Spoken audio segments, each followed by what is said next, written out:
is up, RetroManiacs? Welcome to the Retro Card Chat Podcast. My name is Mike, and I am from Mike's Retro Trading Cards. And I'm joined by two men that I'm sure will have my back on this one. But I don't care what kind of propaganda the Bing Crosby tries to sell you in his Christmas songs. If you find a baby shivering in the cold, don't bring him silver and gold. Bring him a freaking blanket. That will help a lot more. Am I right, guys, or am I right? They are, of course, call the cops. My friends and yours, Joe Day and EP Eric Bahalik. How you doing, guys? One take. Good job, dude. One take. Awesome. Very impressive. It was from the heart. I mean, I've been listening to Christmas music, and I've been listening to, what is it? Do you hear what I hear? And I'm like, they get to that part, and I'm like, why would you take the baby that's shivering in the cold, silver and gold? Like, what? How's that going to help? I'll take silver and gold. How many years have you been thinking about this, Mike? How long has this been brewing? Probably way longer than I even realized, but yeah.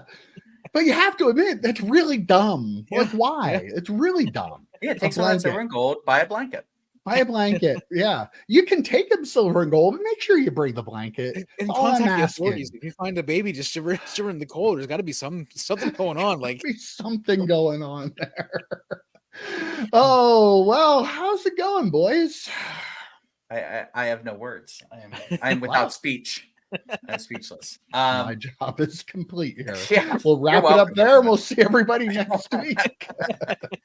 So I wasn't going to have a beer. We're actually recording this. I mean, yes, we are recording it at 7 a.m. We're live streaming at 7 a.m. This is always done live on Monday morning, clearly. But let's just say, for the sake of argument, it isn't, and we're taping it beforehand.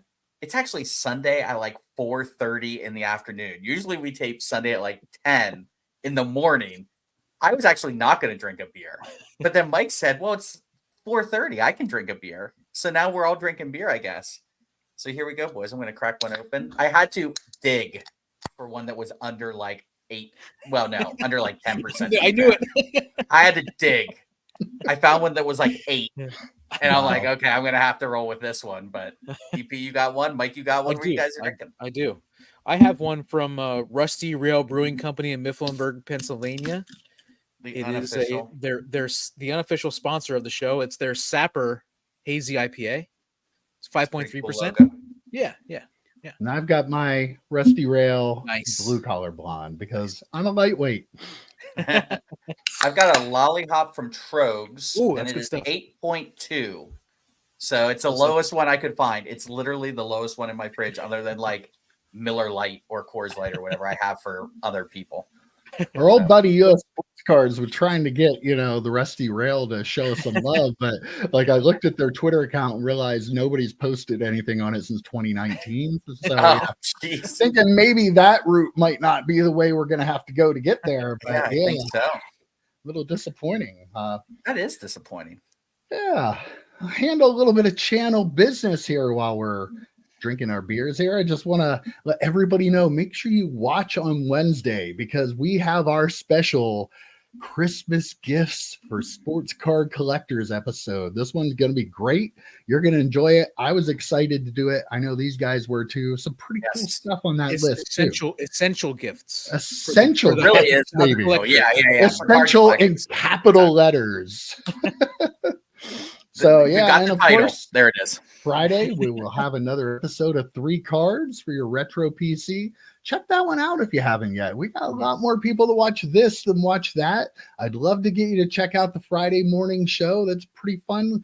We're only asking for like 5 to 7 minutes of your time. So, give this video a like, leave us a comment. Leave those videos a like, leave them a comment, subscribe. We're closing in on 900 already. 900. We haven't even celebrated 878 yet. 868. But was it I think it was 78. Whatever. 8 something. But for those of you who have been wondering, what's above here? Like what goes up here? There is something. Watch up there. 3 cards. Yeah. There is another shelf. Wow. And I show that third shelf off on 3 cards this week. So if you've ever wondered what is above Joe Day's head, watch 3 cards. And you can almost see what's up there. You can almost see what's up there. So close. Oh man. And while we're at it, we're asking everybody, let us know in the comments what you think the top stories of 2023 were. We're going to do a little end of the year recap, and we want your thoughts. We don't want to have to do all the work. You guys do some of the work. Smart. Let us know. We have some of you last week were letting us know, but keep letting us know in the comments what you think the biggest stories in the hobby were in 2023.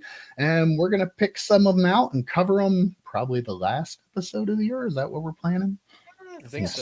Somewhere around there. I don't know. We got all these holidays coming up on days we drop the podcast. I don't know what's going on, but we'll see. Yeah, so that is all the channel news I have going. Anything new and exciting going on with you guys? I got nothing.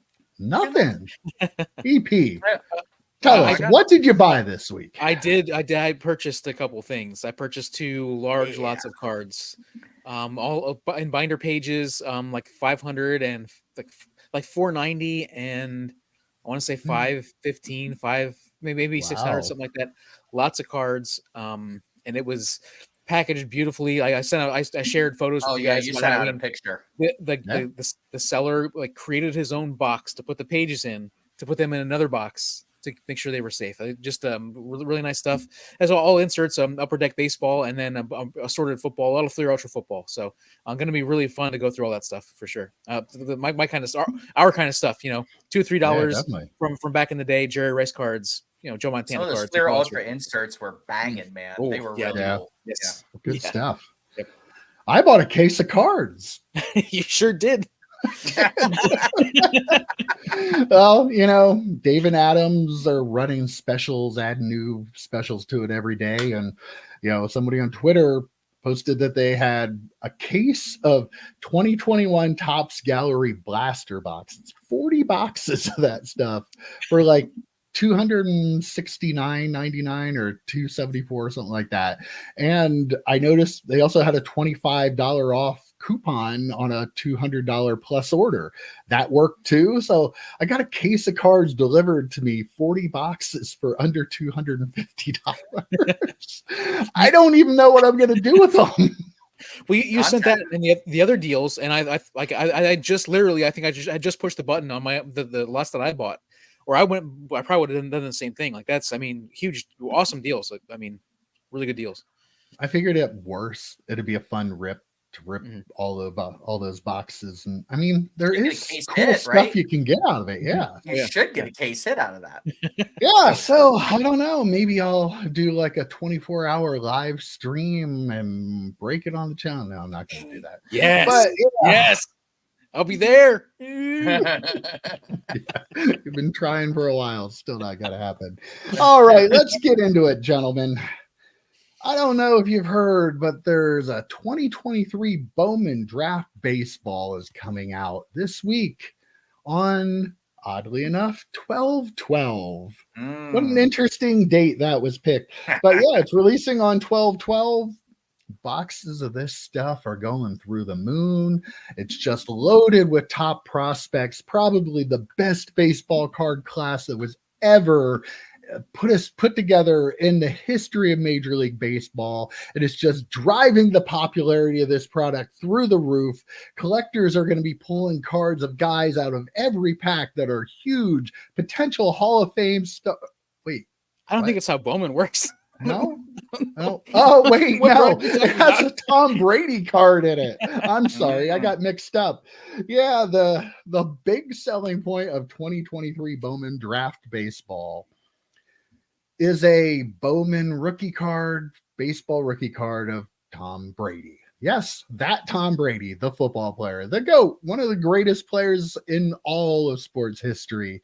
But he has a baseball card this year.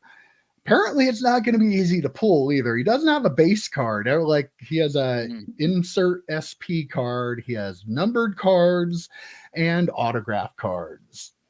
Speaking of numbered cards and autograph cards, if you happen to pull the gold refractor autograph, numbered 12, remember that number, out of 50, he inscribed it, and it has his autograph on it, and it says, if baseball doesn't work out, there's always football. Pretty cool card. I love the inscription. It's a fun way to play. But apparently there's a bounty on this card of $500,000. Wow. Like, EP, you're the baseball guy.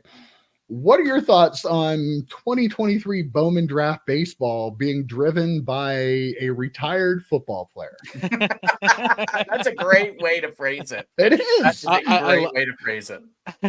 I love it. I saw somebody on Twitter say, well, that card will sell for $1 million if they actually try to sell it. I don't know if that's necessarily the case. I think I would take five. Listen, if I had that card, I would definitely take and it, somebody's giving me 500,000 for it, I'll take that in a heartbeat. Like that, I'll take that in a heartbeat. So Bowman Draft usually has that. It's typically they don't have like the LED cruises. They have like more of the international stars in it. That's what usually what the chase is. And the prices on this year's product, at least the release prices, are the same prices that they had last year. We were very, very close to last year. They have to go back to like 2020, like $100 a box or so. No, that's the flagship. That's the normal stuff. But anyhow, like if you go back, the prices are about what they were last year, very, very close, and they're pretty close to what they've been going back to like I think 2019 or 2020. What is that price a box?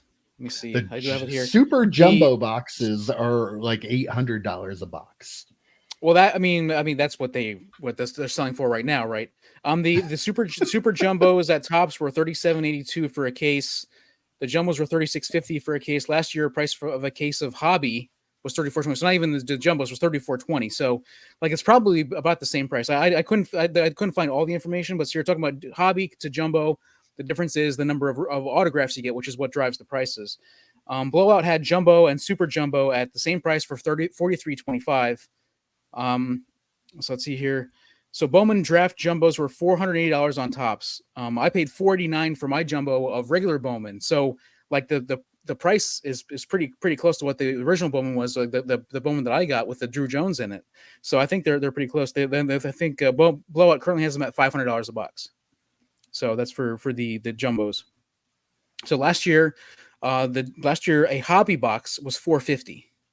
So the jumbo is only up like $30 or $40. So like I feel like the prices maybe are cheaper this year right now than they like, at least the release prices were cheaper now than they were last year. They don't feel it, but I mean Bowman Chrome and Bowman Draft are like the price. The people are they're looking for the rookies, the autos, that sort of stuff. So yeah, Bowman Draft, I don't think. Well, what do you mean? They're looking for Tom Brady, is what I mean. Well, I mean, yeah, but there's also a bunch of like international prospects that they're. I mean, they have baseball players in it too. They do. There are a few. Yeah, there's like a couple of Japanese players that. I mean, there's a pitcher. I can't remember his name, who might actually like change the way people look at pitchers in baseball. There's some people that are saying that. Like, I'm not sure 100%. Like people. They always go after the hitters, but there's like one pitcher who's like a phenomenal player who they're saying could really drive like a kind of a pitcher market type thing. What about the kid from LSU that the Pirates took first? Skeens, yeah, Skeens. I think Skeens also is going to have a card in there too, which he's Dude also throws 100+. Yes, yeah. Wow, so there's some really cool cards there. It's too rich for my blood, of course. Especially on the secondary market where the prices, I guess, are going to keep going up and up. With the people chasing that Brady bounty card. So yeah, the thing about the product is people are going to be chasing the Brady, but not a lot of people are going to get the Brady. Like that's like it's going to be a tough card to get. He doesn't have a regular card in the base, which is kind of interesting, but kind of one of the things they're doing. I know I bought quite a few blasters of the Tops or the Bowman U Chrome that have Wembanyama in it, and he's a short print in that too. So you don't pull a regular. I got one, I think, out of 20 boxes of that. So it seems like one of their things is they're taking that thing everybody's chasing for and making it short printed, which I mean, it's probably a good. I don't know. Is it a good idea? I'm not sure. Well, I have two back in 2012 moments, so everybody. Oh boy, 2012. Gotta get hammered. So the first one is that I believe the Bryce Harper rookie card. Like everybody knew Bryce Harper was going to be the rookie in 2012, but I believe in Series 1 there was only an SP rookie card. So it was the only way you could get a rookie, and it was like numbers like it was like if the set was like the 650, his was 651. So the only way to get this was like a super short printed card. I don't want to say SSP. I remember but I think it was pretty tough to pull. I know I didn't get one. I opened a case and didn't get one back in the day. So, but anyhow, and that was one. And then also back in 2012 is also when I bought my box of 2011 Bowman Draft, where I got a Mike Trout rookie card out of.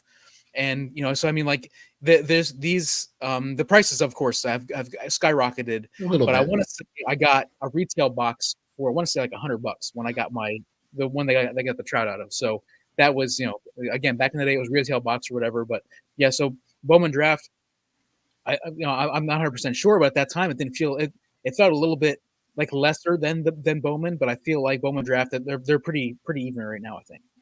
Okay, so I want to ask the Tom Brady collector on the panel here.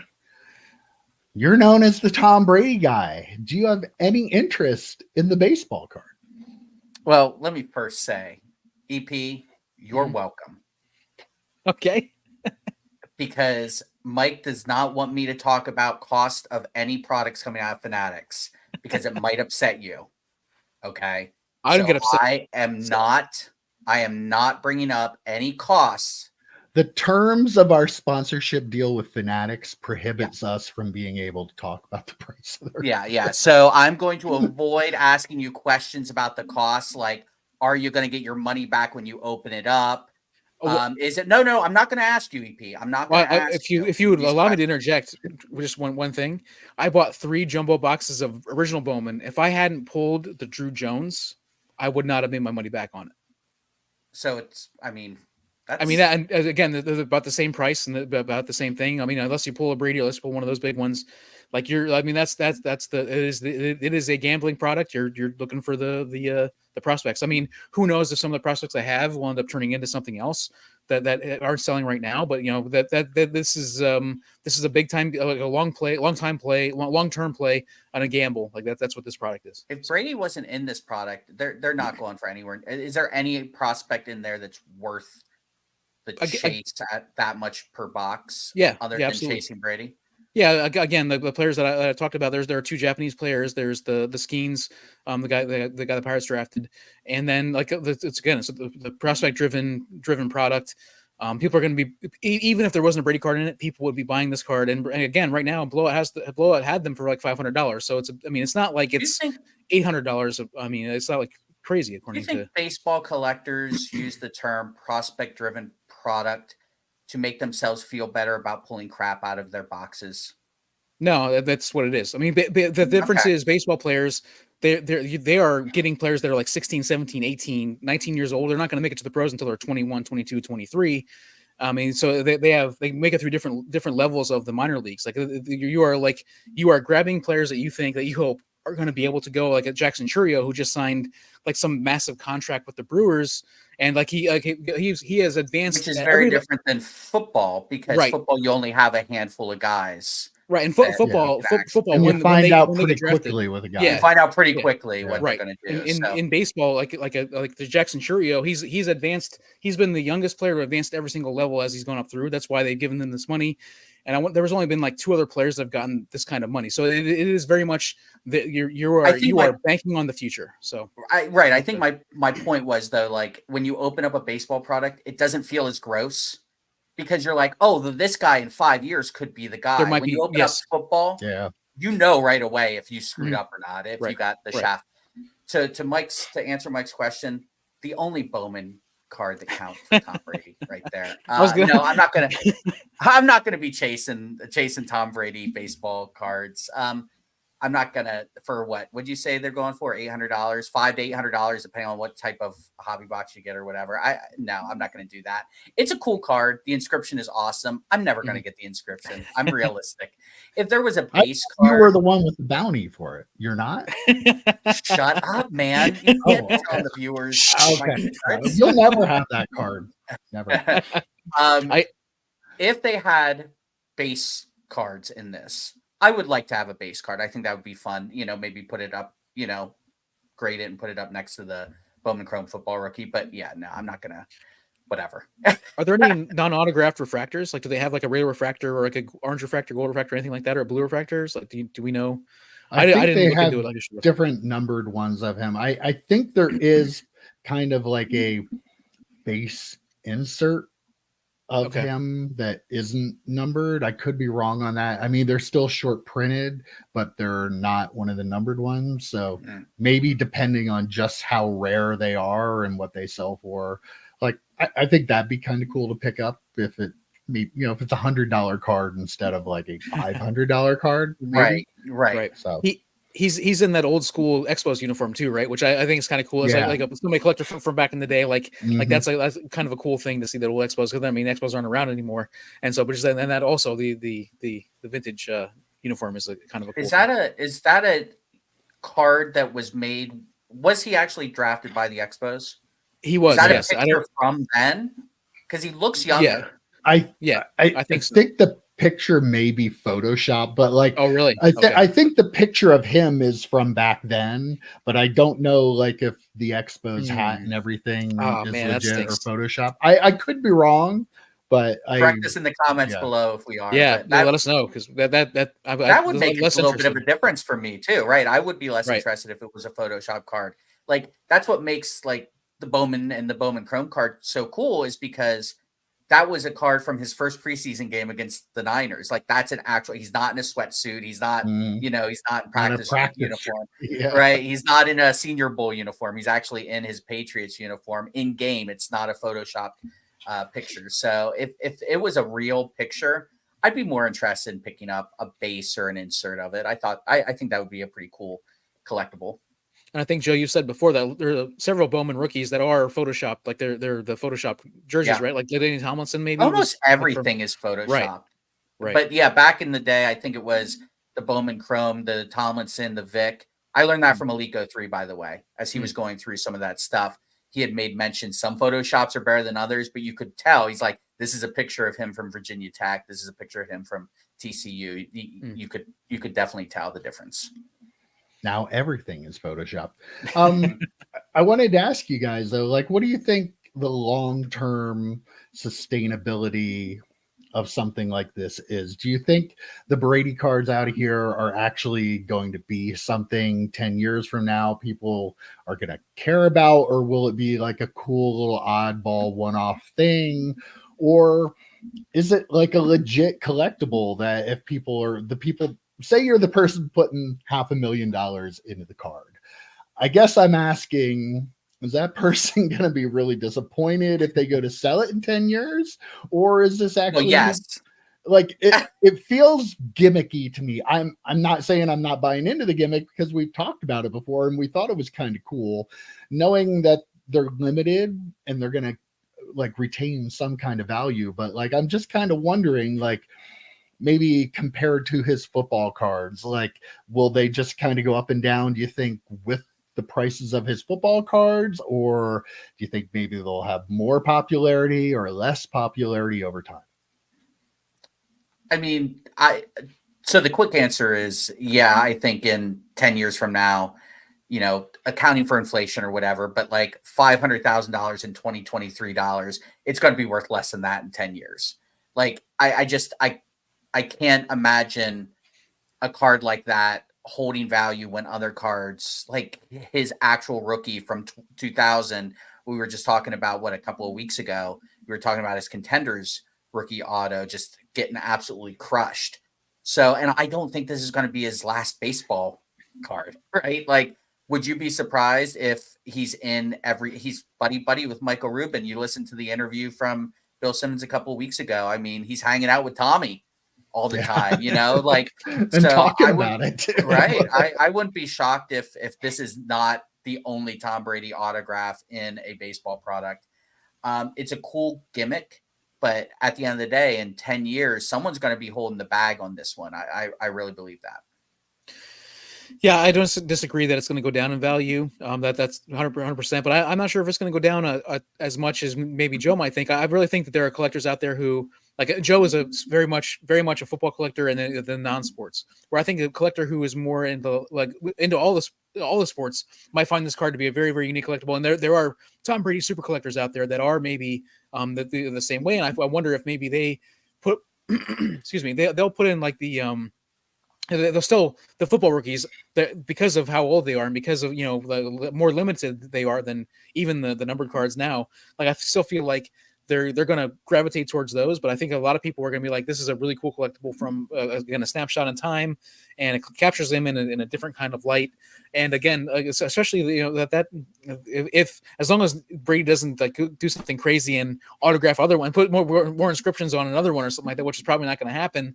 That's a very, very unique card that it's super, super unique. So from a oddball collector's point of view, I could see it really holding a lot of value, but $500,000, $1 million just it feels like an awful lot of money.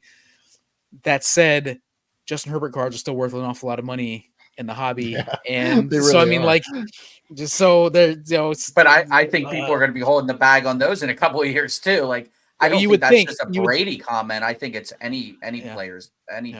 I think in 10 years, unless we get some sort of other boom for similar reasons, I don't know what card would hold that value. Especially ultra modern, I should say. I do think this might hold its value over time. I think the autograph inscription is what makes it really unique, and like that's really kind of a growing thing in the hobby right now. I feel like, because there are so many autographs, we're moving to the ones that are inscribed holding more value now. And who was it, EP? Was it Josh Jung did the one and like drew the face on his card? Like drew glasses on himself, and that's really cool. Like, what a unique card. So I think some of the wrestlers have been doing this for a while too. Like they'll draw a little picture or do something, put a different inscription on it. So I feel like that is kind of a unique part of the hobby. That's a growing part of the hobby that we'll probably see more of. So like maybe this card is actually catching the wave early, and maybe over 5-10 years that I feel like that segment of the hobby will grow. We all agree that there are so many autographs out there, even like Mike Trout, like he signs a ton. These guys are stars, and once they're in the league for a while, they're signing in all these products year after year after year. The things that'll differentiate some of those autographs, like the inscriptions on them, I think will make some of them way more valuable than others. So maybe at the end of the day, $500,000 may be a good price you're paying for that, Joe. I think you're talking me into it. So I'm thinking that $550. You heard it right here. Official offer from Joe. I was going to say, Mike, are you the one that put in the bounty? Right, the way you're talking about it. Are you trying to pump so you can then dump? No, I'm trying to get somebody to up the offer so I don't have to pay $500,000 for it. Oh, well, speaking of paying lots of money for a card, we spoke the other week about the 1914 Babe Ruth pre-rookie card. It wasn't a rookie card because it's a minor league card. Did you see it sold for $7.2 million on auction? Well below the 10 million, and it didn't break the 12 point whatever million the Mickey Mantle did. Mm-hmm. But I mean, still, it's $7.2 million. I don't think if I owned the card, I'm really all that disappointed I didn't get 10 million out of it. Right. Go ahead, Joe. Oh. No, I was gonna say it's a $110 piece of cardboard with a photo on it, right? Like just wild to think about. Like it's the sold for the third most amount of money of all time.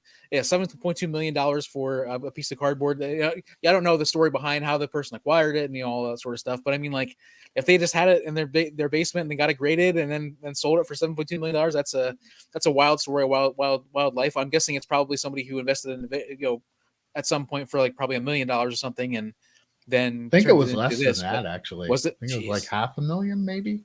I saw somewhere. So I think we need to find would you rather have invested $500,000 in that or $500,000 in a Tom Brady card?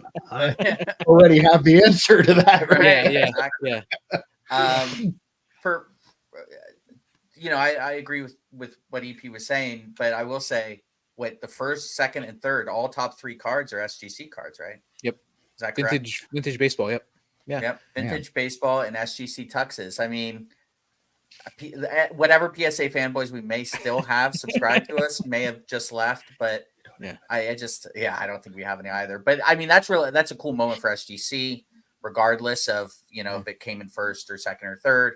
And now they have the top three. Sure, if one of the PSA 10 mantles when it would probably exceed the SGC. Then I would crack it and put it into an SGC slab. Yeah, the cockeyed one. You would crack it, put it into an SGC slab. Don't record that. I can't. I couldn't handle it. I couldn't take it. Yeah. Crack that. And they would send it to SGC, and it'd be like, this is like a 7.5 because it's cockeyed as all hell. Oh, well, I'm sure the roof will be cracked and resub the PSA too, because that's what you do in the hobby. That's what I plan on doing. It's content for the channel. Yeah, absolutely. Well, speaking of PSA, Nat Turner tweeted earlier this week a pretty interesting little tidbit about Michael Jordan rookie grading stats for the year. In 2023, the PSA had 2,051 1986 Fleer Michael Jordan still in 2023 going in, and 447 of them were fake for 21.8%. So more than 1 out of every 5 Michael Jordan that is being sent to PSA is being kicked back as fake. We all talk about how there are issues in the hobby with fake cards and counterfeit cards and trim cards, all this stuff. But right there is some hard evidence that like 1 out of every 5, more than 1 out of every 5 being sent in is not a real card. And this it's probably higher than that because PSA misses shit like that all the time. So there's probably double that at least. Right? It probably is half. It's actually half. That one PSA fanboy was hanging on to us. He's gone now. Oh, but like how crazy though for them, for any grading company, like obviously, that is a faked card and they're going to look at it really closely. But I think a lot of this too, it probably speaks to how good the faking is probably becoming with some of this stuff. And like for the grading companies to stay a step ahead of that, it has to be like an ongoing thing, like like running on the treadmill trying to get to the finish line there. Well, that was going to be my question. Like, how many of these have been printed in 2022 or 2023? You know what I mean? Like, obviously you have to kind of replicate the card stock or whatever, but I mean, I'm sure that's probably doable. And the technology to replicate these cards now is probably better than it was back in 1989 or 90 or even 95 or even 2000. So, I mean, like, the chances, like the people, the scammers, we talk about the scammers all the time. Scammers are going to continue to do their thing, and the technology is there to be better at scamming than they've ever been. I wonder if it's easier. I think they said that maybe that the modern stuff's maybe easier to replicate than the old stuff. But I guarantee you the people out there with deep pockets scamming and making these cards new, which is, I mean, it's crazy to think about. That number is crazy considering how many of them probably got graded during like the run up with I can't remember the name of the Netflix documentary on the Bulls team from that year, but like that whole run up and then the bomb, Last Dance, and then the boom. Like, how are there still that many being graded? But then again, you find out that 500 of them are fakes, and like I was like, do you guys think it like how many of them do you think are being printed right now compared to ones that have already been kind of circulating in our hobby? What do you think? Probably a lot. I would tend to think most of the fakes are probably more recently printed. Especially as printing technology gets better and better. Like to your point, EP, you just kind of hope that the technology of the people that can spot fakes is outpacing the technology of people who are, because it is like this constant back and forth. Like, who has the better technology at this point? Because joking aside, like, how many do you think have actually made their way through? If they caught 500, how many do we actually think might be in slabs right now? And, not specifically to this card, because I don't know how many raw ones are being sold on eBay, but like things like eBay authentication, even though, again, some stuff can sneak through, like, I want to make sure my cards are authentic, at least have another pair of eyes on it. Never trust anyone. Like, you have to go into a transaction assuming you're trying to be scammed. Like when you're buying cards, as sad as that sounds, it's the truth. So if you go in with that mentality, maybe you'll be able to protect yourself a little bit better. It feels very similar to like the steroids, right? Because that was always the talk was like the people the players using steroids always seem to be like a little like one step ahead of the regulators, and they just they because I mean there's money in it for the players to stay one step ahead and to be the best players. Like it feels very similar to that conversation, yeah. So there we go. Yeah, and I agree with you, Joe. Like if they're getting one out of every 5 cards sent in are fake, there are going to be at least a few that get through. Like I would love to believe that it's a perfect service, but we know better. They're humans that are looking at it like it could be really good. They might miss the one little thing that would tell them. Like I don't think you could expect any grading company to be able to get one. Like, and that was what I thought when I read the tweet too. Like he put that out there, and the first thing I thought was, wow, if they had that many sent in, I wonder how many actually got slapped. Like, because you do. It's a legitimate question. And again, I'm not blaming them. Just knowing, like, if they're bombarding you with all of these fakes over and over and over, like simple mathematical probability will say that some of them are going to sneak through, and it's just and it's not just PSA. We should make that any grade. Like I'm you know being glib about PSA, but SGC things can get through. BGS things can get through. So yeah, it's definitely not a PSA specific problem, but they are the biggest and they grade the most. So you have to assume they're letting the most through, just in sheer numbers, maybe not percentage wise, but sheer numbers. They probably are letting the most through because they're catching the most or they're getting the most. Yeah, I had a moment where I had a EP moment where I forgot what I was going to say at the end of my last thing. I saw you laugh. We covered for you. yeah. You don't have to tell everybody. We covered. I do remember though. If the 3 of us decide to buy a collection or something like that, and we get a Jordan rookie card in that collection, like you have to send that in to get graded, right? You don't have a choice. If you end up with a Griffey with a Jordan rookie, do you have to send it graded? Yeah, that's what I'm saying. That's exactly what I mean. Like, you almost have to get it graded now, right? Like if you're somebody who's gonna buy a collection, you find it like you have to send it in, and fingers crossed, this is an actual legit card. But I would never try to sell a card like that without sending it in and finding out their opinion on it. So. Okay, well, PSA is apparently going to have more cards to grade pretty soon here.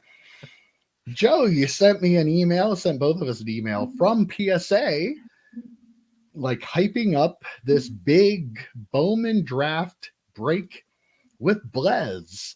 Apparently, it's going to be nonstop, 24 hours a day on 12/12 through 12/14, direct from the PSA headquarters. They're going to be, I counted at least 20 cases, maybe even more. I'm not even sure how many they've sold out of yet, but going to be breaking these live from the PSA headquarters, and every card that they pull out of it, non-base. They're not sending the paper base to people, but I guess any of the other cards are eligible to be graded by PSA and will be graded within 24 hours.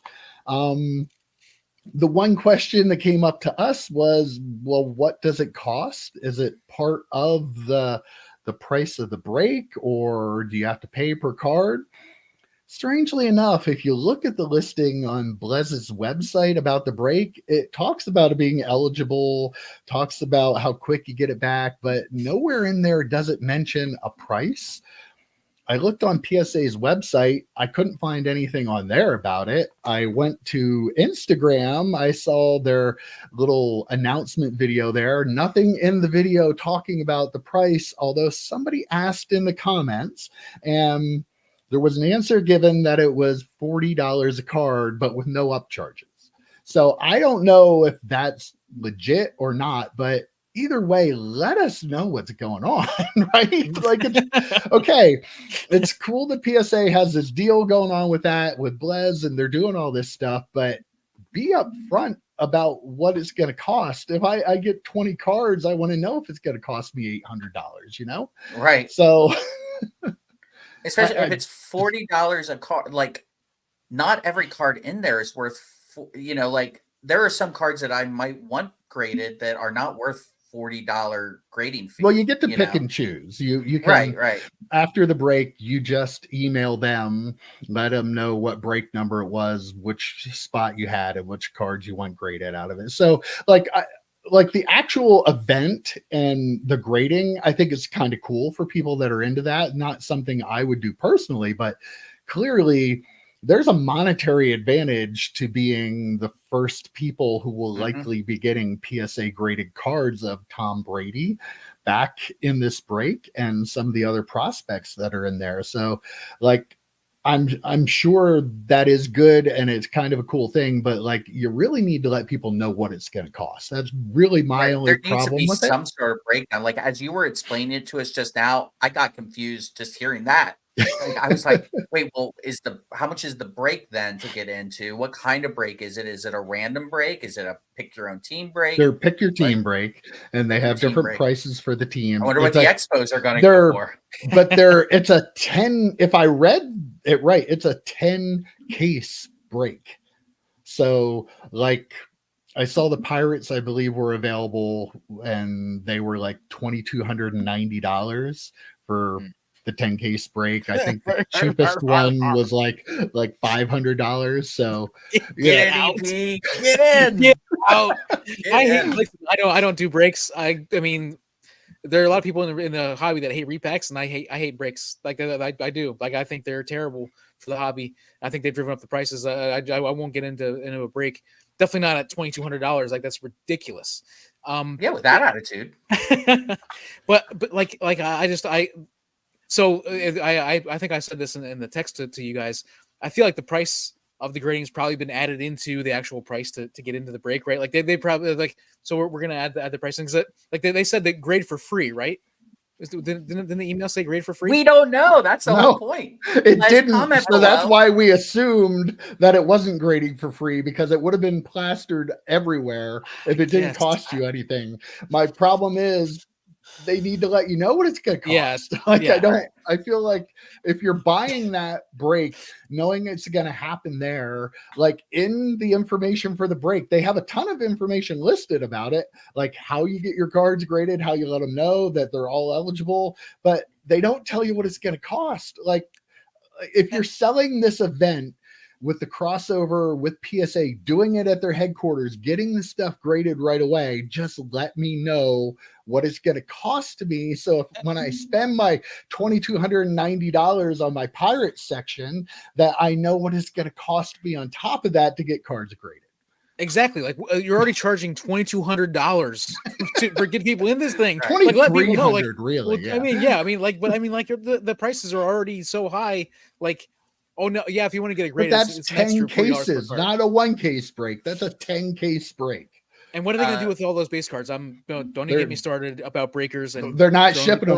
I know that. But what does that mean that they're going to sell them and make extra money on top of that? They'll probably build sets. I wouldn't be surprised if they build sets and sell them. Scammers.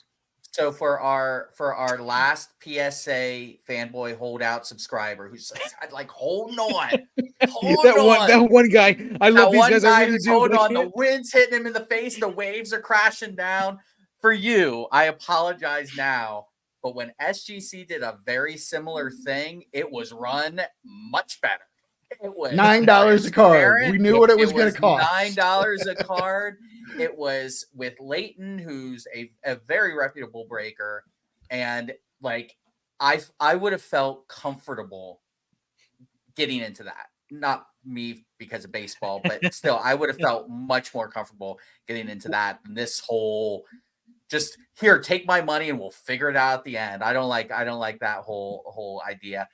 To your point, EP, I about the breaking kind of driving up prices and being one of the reasons that the hobby is kind of where it is today.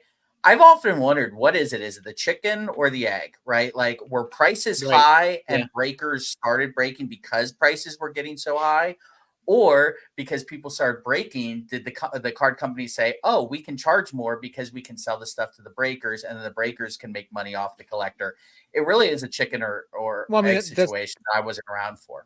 Well, that's what companies do, though, right? You've said that a million times. Companies are there to make money. So when they see the opportunity, to make money, they see the opportunity to make more money, they're going to start raising the prices. Yeah. So I mean that's where I think it's at.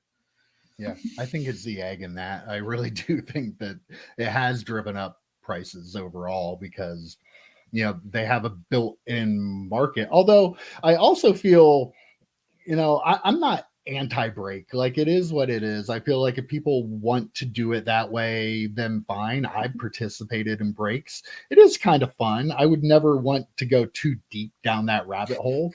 $2,200 deep. Yeah, exactly. I'm not going to do that, but at the same time, it does, like, people that like to buy single cards, you can find that stuff and you can get it, I feel like, for a better price than you normally would. Like, look at all the cards we talk about from the 90s that you go, I wonder how many, like your Reggie Jackson autographs out of the Upper Deck EP. Like, how many of those are still in packs? Nowadays you don't really have that problem. Like, if there are 50 of a card, I'm sure 30 to 40 of those are probably pulled out and put into the market like within a couple years time, because so much more products being broken. But like, that does create like an advantage for people who like to buy singles. Like, there are a lot of it out there. A bigger supply of it means a lower price you're going to pay. You don't have to compete with 20 other people that are looking for that one card when that one card shows up on eBay. So there are pros and cons to it. I feel like it does help drive the single market. I mean, it does have other consequences though, like repacks and stuff like that too. But I mean, overall, I'm a fan of breaking. And again, I think this is a pretty cool thing. It's nice to see PSA actually getting involved with one of these for a change. Like, SGC has been doing it and that's great. But like, PSA has just kind of been like, we're going to do our thing. So hopefully they'll get involved with more stuff like this. But my only problem, let me know what it's going to cost. Yeah. I think that's fair. I wonder if the involvement had more to do with the Brady aspect than anything, because this is the first one they've done. Like, I can't think of a reason other than Brady that they're doing this, right? There's no one else in this product that is like pulling a Tom Brady autograph card.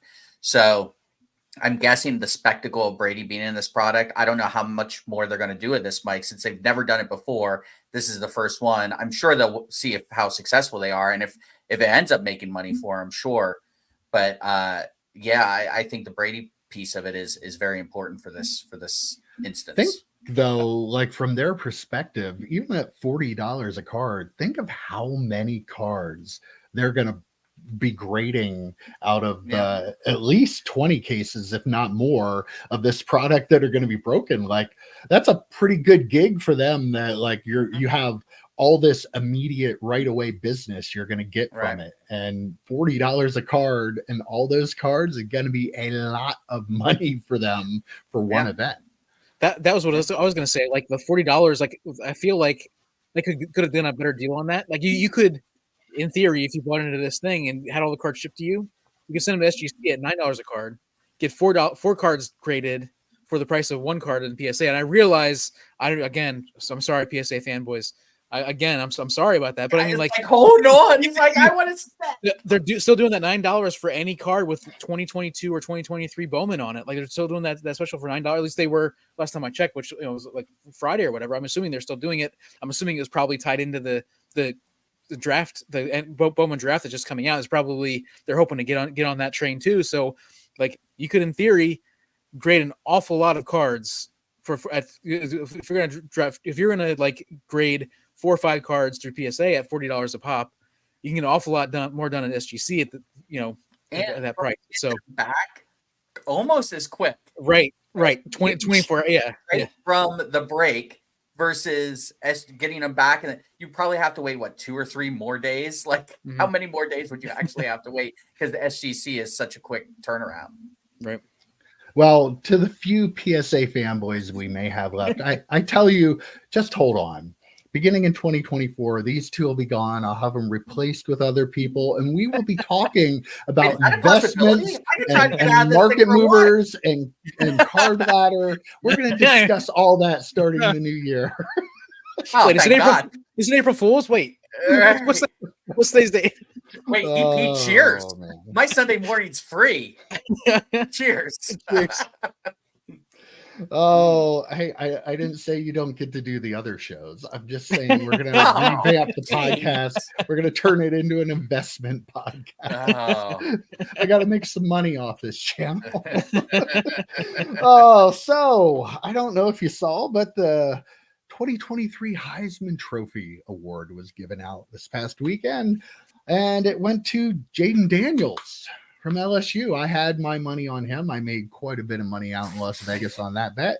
I did. You know who Jaden Daniels was before that text exchange that we had this morning? I still don't know who he is outside of him being the Heisman Trophy winning quarterback of LSU. I am admittedly not much of a college football fan. So these two guys here are a little bit more so than me, but we want to talk a little bit about the discussion of awards and impact they might have on players' collectability. Let's start with the Heisman Trophy Award, because from somebody like me, who's not a college football fan, I hear, does him winning the Heisman have an impact on his cards? I'm like, what? Why would they? Huh? Like, nobody cares about that. But that's me because I don't pay attention to anything. I'm sure there are probably like some Bowman U cards or something of his that may be going up and being more popular, more sought after now. Maybe not. I don't know. But I don't feel like a Heisman Trophy makes any difference whatsoever. But you two know way more about college football than I do. So I'm going to throw it to you two. I hope you have a differing opinion so you fight back and forth. But I don't know. I feel like it doesn't impact anything. I think Joe is following college football closer than I am, but I have opinions on the Heisman and awards and what they do for players. But Joe, do you have any thoughts on Jaden Daniels and him winning the award? I mean, so admittedly, I know he transferred. Where did Jaden Daniels transfer from? Like it was a big school. Was it a big school? Yeah, outside of the. I'll look that up for you. Okay, outside of the fact that he transferred, like that just tells you about the transfer portal and what a massive difference it can make in college football. But in terms of cards, I don't know if the Heisman specifically makes a huge difference. Like, I think that it gets his name. Like, I guarantee you there was a pop on his cards as soon as the announcement was made. The people run into eBay, searching for stuff, trying to get their Jaden Daniels cards, mentally thinking, oh, this will improve his value. His value really, and EP, you're the biggest guy on this. You don't like college uniform cards. Like, I think his value would improve in college uniform cards because it's a college award. So to me, I don't see how it would have impact, especially even if he's a first round pick on into next year. No one's going to say, I'm going to buy his cards because he won the Heisman. They're going to say, I'm going to buy his cards because he was a first round pick in the NFL draft. So, and I'm kind of boycotting the Heisman after they stole it from Kenny Pickett and gave it to Bryce Young. So I'm kind of out on the Heisman. Okay, bud. I think I could have won the Heisman behind Alabama's offensive line and their 12 wide receivers who are all Biletnikoff finalists. So let's just calm down on any Alabama quarterback winning the Heisman. How did he do in the pros is the question. And Kenny is actually better than him, which is kind of scary. But yeah, dude, don't even get me going. Is he better? I mean, I will quit the podcast if you guys keep playing that game. But that being said, yeah, I don't think it has that much of an impact on their future collectability, but it does give them a big pop. Probably, I guarantee you there were way more Jaden cards. He transferred from Arizona State. Arizona State, that's right. Okay. I'm a big college football guy. I know this kind of stuff. Yeah. I feel like the Heisman, like there's something about a player, especially a quarterback that wins the Heisman. On when it comes to the NFL draft, they're gonna keep bringing it up that he's the Heisman player, and I think that is going to drive some of his prices and some people to get his cards and that sort of stuff. Now, whether he becomes ends up being this a Hall of Fame type of player, and that's stuff that there are a lot of Heisman winners that have not worked out in the pros. Like that's the bottom line. Is like I was always wondered way worse. It used to be way worse with those running quarterbacks who would win it every year. Like Jason White from Oklahoma or whatever. Like when you would be running the triple option and score like 30 rushing touchdowns as a quarterback, you were a shoo-in for the Heisman. Right. Didn't translate. But on draft day, and as far as like, I think I don't know if NFL front offices care about it as much as they used to. But on draft day, when people are talking up the Heisman winner, the best player in college football, that sort of stuff, I still think that is going to drive people at least in those early products to go and get their cards, because he's a former Heisman winner. He's that's the player that a lot of people are going to be going after. Caleb Williams obviously is, probably going to be the people are going to be more after his stuff. But I really feel like I was wondering this during our text conversation.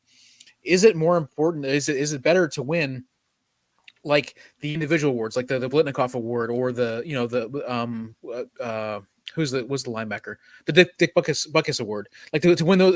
Is that a better thing to use to measure whether a player is going to be a good player or not? Like I didn't do any research into it, but I feel like those players who are the best players at their position in college might be better than this The Heisman feels like more like a popularity contest in a lot of ways, right? Can you tell me who won the Blitnikoff this past year? I can't. I don't know. I can, but it was Hyatt, who's a Giant right now. Okay. I think he was a 3rd round pick. I can tell you won it the year before too. Who was that? Jordan Addison hailed a Pitt. Okay. Not at USC, you sons of bitches out there. It was Jordan Addison at Pitt won the Blitnikoff. I don't know. Like, I don't think anyone, honestly, I don't think anyone cares, especially about like the Blitnikoff. Like, it's cool and it sounds great. Antonio Bryant, I think, won the Blitnikoff. So let's just calm down about how important it really is. At the end of the day, collectability is pushed by draft status. What award did Justin Herbert win in college? I don't think he even won like the Johnny Unitas Golden Arm Award. Like, but I mean, Johnny Manziel won the Heisman, right? So I mean, like, you're not helping your case. I'm not trying to make it. I'm just saying, like, so I don't Baker Mayfield, right? Yeah, right. Yeah. Hey, he got a Devontae great game Smith. Fantasy. Devontae Smith, yeah. I looked up like the last 5 years worth of. Did you really? Yeah, I did research. So, like, are either of you looking to get a Jaden Daniels rookie card in the next year in football? Is that something that you're going to chase after, or not really? No, not because of this. I mean, maybe if he. But I don't really collect ultra modern anyway, so like I wouldn't be. But like I think the more interesting conversation is what about individual awards at the pro level? Does that drive prices? You think? Here's a question for you then: which do you think has a bigger impact on collectability of prices, the league MVP or the Super Bowl MVP? That's a really interesting question. Because I feel like it's the MVP because it's a better, like, you're doing more with the MVP, but like in the NFL, making the Super Bowl is such a huge deal that if you if you have an MVP in the Super Bowl, it means that you probably won, and it probably means that it definitely means that you made the Super Bowl, which are two markers that really drive players' collectability, right? And granted, like, it depends on the position. I'm saying let's take a quarterback, say Patrick Mahomes wins the league MVP, and then like Matthew Stafford a couple years ago, like say he wins the Super Bowl MVP. Like clearly, if it's like a wide receiver, he's not going to be more popular than the quarterback that wins the yearly awards. So like I'm trying like apples to apples and oranges to oranges here. Like which do you think has a bigger bump on the value? I'm pretty sure Matt Ryan won the league MVP the year that he choked away the Super Bowl to Tom Brady. So, like, I think it's a Super Bowl MVP easily, actually, because there's so much time where you just won the biggest game in the world. All eyes are on you. Now, if you happen to be in that game where you're the NFL MVP and you're also in the, like, it's a little bit different, but I just think that's the last game people had seen as they're going into that buying season. And I think that really, really would push up their prices more than winning an individual award, which according to the NFL isn't even like the top award they can win. Let's talk about Walter Payton Man of the Year award winners and how that's driving up their prices, right? Yeah. That was a joke. Mike, to your point, your example, it's perfect one in my opinion. Like Matthew Stafford is a great NFL quarterback. He's had a really good career, but I feel like, at least for me, and I've seen this, a couple of people say this, like him winning the Super Bowl and winning the MVP made him a potential Hall of Famer. Like that was the thing. Like that was the thing. Like he has some amazing numbers with Calvin Johnson, some really really great career. But that was the moment, his winning the Super Bowl and getting the MVP. Like that is the moment where, like, okay, well, this guy's in the Hall of Fame conversation at least. He didn't win the MVP in the Super Bowl. Oh, he didn't. Okay, but no, Cooper Kupp did, ironically. Okay, all right, but still, to him making the Super Bowl, I guess. So I mean, like, Well, even when I won money on that. I won money on that EP. Okay, all right. Okay. Like I feel like a quarterback of a team that wins the Super Bowl, even if Cooper Kupp is the MVP, like Matthew Stafford got a huge bump in popularity and value after that, and it's come down since there. Like he's always been a good quarterback, right? Yep. Like he's never been a great quarterback. Like personally, I don't think he's a Hall of Fame quarterback, but you're right. Like now that he has a Super Bowl under his belt, I think his odds of getting in the Hall of Fame probably shot up a lot greater than they would have been if he didn't get there. Like, no offense to you, Eli Manning, EP. Thank you, Eli Manning.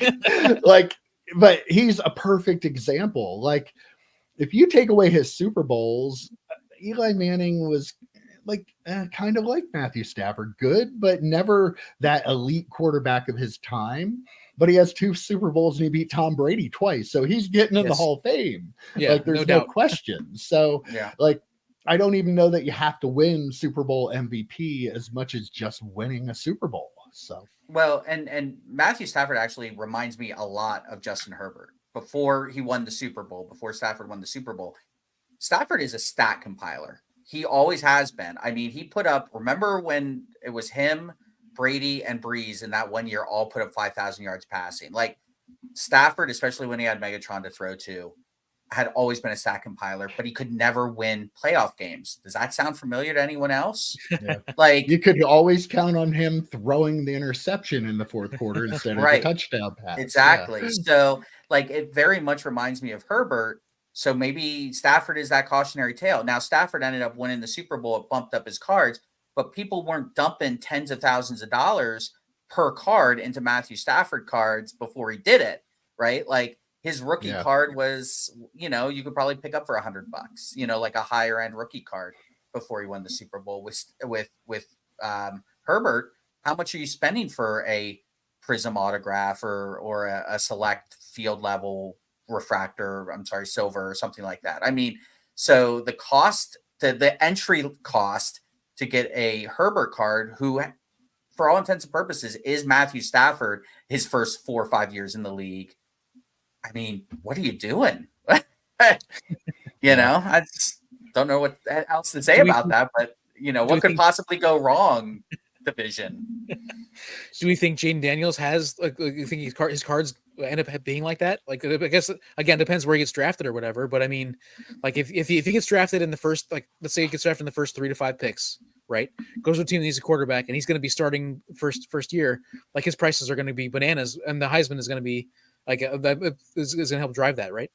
Or not? I don't think. I think just the fact that he's drafted there. I feel like where you end up and where you're drafted. Like I don't know. Maybe if he were a later first round pick and going to a good team, although still I think that would be the situation more than the award. I feel like it doesn't really translate to NFL. Yeah, I feel like the Heisman over the last few years, maybe over the last decade, even the Heisman has kind of lost its luster a little bit, right?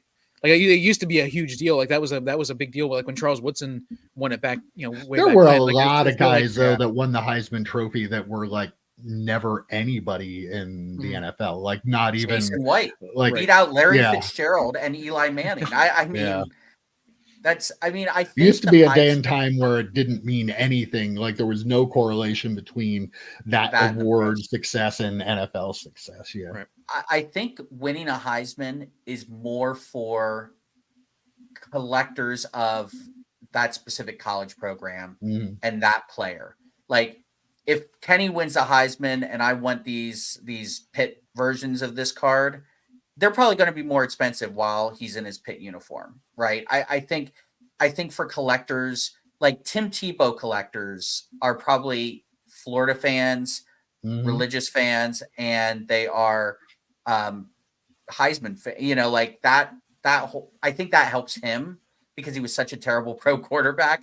I think winning the Heisman really helped his cards, make that boom. If Jason White has any cards worth anything, it's probably because he won the Heisman. But like for a player that is an NFL level talent, I don't think it makes a difference.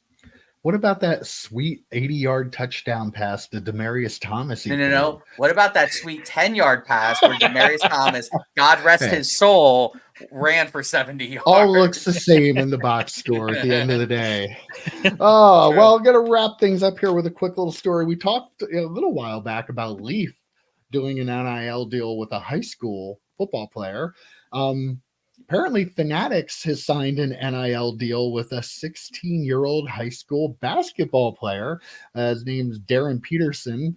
He one of the best prospects to come out of Ohio, and I guess since LeBron, and apparently moved to West Virginia because they had NIL laws that were more favorable to the athletes. So applaud him because I feel like he might as well get his. But yeah, we talked about Leaf doing it. Fanatics is apparently doing it too. So I think we talked a little bit at the time about, is this going to be the new thing? I think we pretty much have our answer, right? Like if Fanatics is all, they don't even like, they do have non-NBA basketball products, so they can put them in that, but like they're signing deals with basketball players that aren't even eligible to be drafted till like 3 years from now. So I think it's a thing. I'll let EP answer because depending on what he says, I may get a gotcha. So I'm gonna. No, definitely. Like the thing is, like if you, when you brought this up as something we're talking about, I thought about what if there were NIL deals when like Garnett and LeBron and Kobe Bryant were all playing in high school, they would all be players that would be getting this. Like I think the NBA definitely like there because I feel like the talents at that level, you can tell that somebody's going to probably be a pretty good player. Jermaine O'Neal, we talked about earlier, had a long career, was not a Hall of Famer. He was also came into the league as an 18-year-old. So like I feel like there's I feel like it's definitely a different universe. Like you said, Fanatics Tops does have a product which is like prep basketball, like high school level basketball product. So that's probably what this is going to be going into. Yeah. So you're okay with it? I mean, there, like I said during a conversation, that there is a girl from Southern Colombia who runs cross country who has signed an NIL deal, who is like a junior, and she's a senior this coming year, I believe, and she signed a deal here, like with a local company in Central Pennsylvania. So, like, I guess I can't terribly upset. I was because when I saw that news about the Southern, I was like, oh, that's cool. So I guess I can't be too upset about it. Yeah. Because I remember when we talked about Leaf doing it, you weren't a fan. Now that Fanatics is doing it, you are a fan. It feels kind of gross. It feels kind of gross. But as Mike said, like it's not going to go away, and so like it does feel kind of gross. But I can't. Again, Leafs did it. You didn't like it. Fanatics does it. You love it. I don't know. I'm just saying. I feel like he answered the question pretty much the same way he did last time too. But I read an article this week though that about Marvin Harrison Jr. college football. How about this? I read an article though big college football fan. That he is being offered NIL deals to stay in college. Yeah. That would be worth as much as his entire rookie contract if he went into the NFL draft. And poor Eric Dickerson is like, I just got a Trans Am and people were all up in my shit about it. Jameis Winston, right? But it's kind of crazy. Like, we clearly don't have time to like go into this, but like, let's just say the ability of big colleges now to be able to find ways to pay athletes to go to their school or stay there through an NIL deal or like colleges crazy. Come on, it's not the colleges wouldn't do that sort of thing. Come on. Actual colleges, at least the player who deserves it is getting the money. Yes. So like they're not being punished.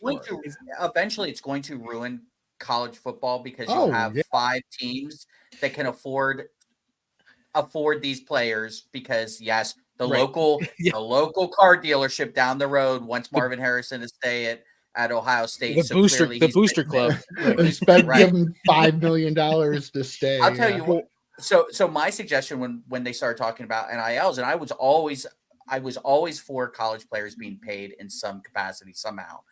When they started talking about NILs, I said what they should do is put it into a big pot at their school, every player, and it's divided evenly. Because does Marvin Harrison catch the ball as well with me throwing him quarterback or me throwing him the ball as the quarterback? That way it would be like, okay, you're getting paid, but you're not, there's no real incentive to just go to those 5 schools that can afford to pay you. So, but I know a lot of people don't feel that way, but you got to pick one. You either have to be okay with 5 schools being always at the top, or you got to figure out a better way to do this, because this is, I mean, it's really, really terrible for college football. Well, I think the transfer portal also is a really bad thing for as far as college football, because you used to have you have a college player that would come in and he would be there for the 4 years, but now they can move, and you wonder if NIL, as gross as it can seem, there's no wondering. Yeah, I mean, money is making their decisions. As much Jordan Addison specifically said he is going to USC from Pitt because he's getting paid to do it. Like. The thing just is, sounded like a bitter Pitt fan, Joe. No, just realistic. I mean, you don't watch college football. You don't understand how bad it. That's why I know all about it, because I don't watch it at all and know nothing about it. But all right, guys, I've got to wrap it up there. EP, we're had a pretty good chat. Oh my God! Yes, EP, yes. I'll give him one too, EP. Oh yeah, well, that was a pretty good show this week, and we will get rid of EP, and maybe he'll be back next week. Maybe he won't. I feel like he's the new Dom. He needs a 1-week suspension at a minimum. But other than that, good chat this week, Joe, and I will see you next week. Take care, Joe. See ya, boy.